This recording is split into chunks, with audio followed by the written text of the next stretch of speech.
Il y a quelques ressemblances. Par exemple, l'idée, il y a quelques chercheurs qui ont étudié la notion de messianisme dans l'islam chiite, et quelques chercheurs importants du 19e siècle comme Ignace Goldziher, fin du 19e, début du 20e siècle, ou un chercheur comme Friedlander et d'autres chercheurs qui ont fait l'étude de rapprochement et comparaison entre le chiisme et le judaïsme, on mis le point, on nous a montré qu'il y a quelques ressemblances extraordinaires entre les deux systèmes sur plusieurs plans, mais tout particulièrement sur la notion de messianisme, qui est dans le chiisme très influencé par des éléments bibliques et post-bibliques de messianisme. Je voudrais aussi rajouter un mot sur la notion de l'élection,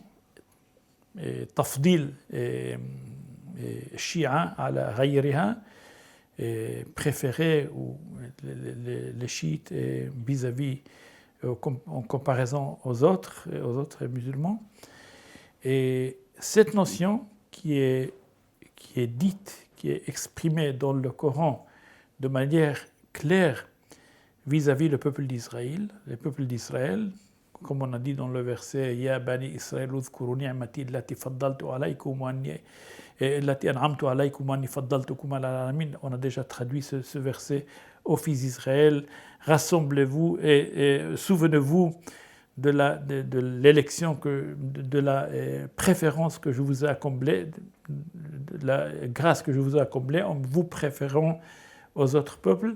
Donc les chiites disent que cette notion ne parle pas d'Israël, mais parle des chiites, c'est-à-dire nous, quand le Coran parle d'élection du peuple d'Israël, il ne parle pas du peuple d'Israël, il parle des chiites. Donc il y a une adaptation de la notion de l'élection et en même temps un transfert de l'idée de judaïsme vis-à-vis de chiisme.